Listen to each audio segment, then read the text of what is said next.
کہیں پر مسلم امہ کا حال یہ ہے کہ بیٹیوں کی لٹتی ہوئی آبروئیں، نوجوانوں کے اٹھتے ہوئے جنازے انسان کو چاہے وہ بے دست پا کیے ہوئے ہیں، اور ہر انسان اللہ اکبر بے چین اور بے قرار ہوتے ہوئے اور اسی عالم کے اندر یہ کہتے نظر آتا ہے کہ اللہ کی مدد کیوں نہیں آتی، اللہ کی امداد کیوں نہیں آتی، گھروں پر بلڈوزر چل رہے ہیں، اللہ کی مدد کیوں نہیں آتی، مسجدیں مسمار ہو رہی ہیں، اللہ کی مدد کیوں نہیں آتی، بیٹیوں کی آبروئیں لٹ رہی ہیں، اللہ کی مدد کیوں نہیں آتی، کیوں اللہ کی مدد نہیں آتی، کیوں اللہ کی امداد نہیں آتی۔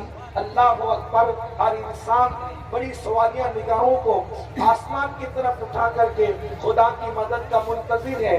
بچے خدا کی مدد کا انتظار کر رہے ہیں، جوان خدا کی مدد کا انتظار کر رہے ہیں، بوڑھے خدا کی مدد کا انتظار کر رہے ہیں، بلکہ کبھی کبھی جب امداد کے اندر تاخیر ہو رہی ہے تو انسان کا عقیدہ کہیں متزلزل، کہیں مذبذب ہوتا ہوا نظر آ رہا ہے۔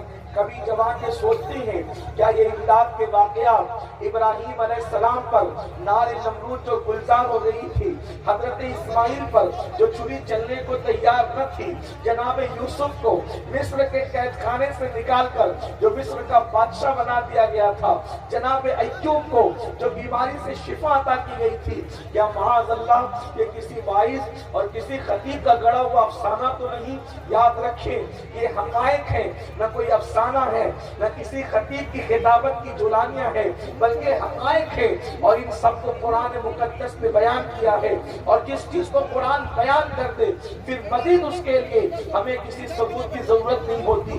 لیکن اگر آپ اپنی غربت کے خاتمے کے لیے اللہ کی مدد چاہتے ہیں، اگر ہم اور آپ اللہ اکبر یہ رسوائی سے بچنے کے لیے اللہ کی مدد چاہتے ہیں، اگر اللہ کی امداد چاہتے ہیں، تو میرا اللہ کل جس طریقے سے مدد کرنے پر قادر تھا آج بھی وہ اسی طرح مدد کرنے پر قادر ہے، اور اللہ کی مدد بالکل آئے گی، اور اللہ کی مدد بالکل آ سکتی ہے میرے پیارے آقا صلی اللہ علیہ وسلم کے پیارے دیوانوں۔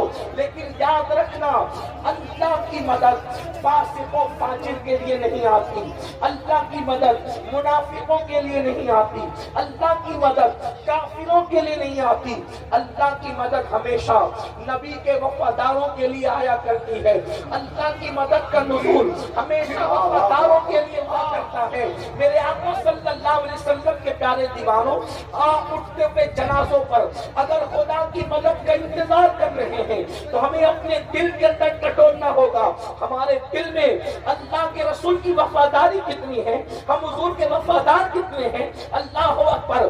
اگر بیٹی کی لٹتی ہوئی آبروؤں پر ہم اللہ کی مدد کے منتظر ہیں، مسجدوں کے مسمار ہونے پر اللہ کی امداد کے منتظر ہیں، تو ہمیں ٹٹولنا ہوگا ہم اللہ کے رسول کے وفادار کتنے ہیں۔ اس لیے کہ اگر بدر میں 313 کی امداد کے لیے ہزاروں فرشتوں کو لے کر روح القدس نازل ہوتے ہیں تو وہ رسول کے غداروں پہ نازل نہیں ہوئے تھے، بلکہ وہ نبی کے وفاداروں پہ نازل ہوئے تھے۔ میرے آقا صلی اللہ علیہ وسلم کے پیارے دیوانوں، اگر کربلا میں خدا کی مدد تھی تو غداروں کے ساتھ نہیں تھی بلکہ وفاداروں کے ساتھ تھی۔ ابراہیم پر نار نمرود گلزار ہوئی تھی تو جناب ابراہیم نے مکمل طور پر وفا کا حق ادا کیا تھا، تب اللہ کی مدد نازل ہوئی تھی۔ اب ہمیں یہاں پر صرف اتنا فیصلہ کرنا ہے، تحفظ ناموس رسالت کے نام پر ہزاروں کی تعداد میں جمع ہونے والوں، یہ بات پہلے میں بالکل واضح کر دوں، یہ مجمع نہ امین القادری کے نام پر آیا ہے، یہ مجمع نہ حضرت محبوب گوہر کے نام پر آیا ہے، نہ یہ مجمع خطبہ اور علماء کے نام پر آیا ہے، یہ مجمع صرف اور صرف مصطفیٰ جان رحمت کی ناموس کے نام پر آیا ہے، یہ حضور کے نام پر آیا ہے۔ واللہ مسلمان اپنے نبی کا اتنا وفادار ہے کہ اگر مرنے والے کو نبی پاک کے نام پہ اٹھایا جائے تو مرنے والا بھی حضور کے نام پہ اٹھ کے کھڑا ہو سکتا ہے۔ اس لیے کہ حضرت پیر نصیر الدین نصیر کہتے ہیں قبر کی نیند سے اٹھنا کوئی آسان نہ تھا، قبر کی نیند سے اٹھنا کوئی آسان نہ تھا، ہم تو محشر میں انہیں دیکھنے آئے۔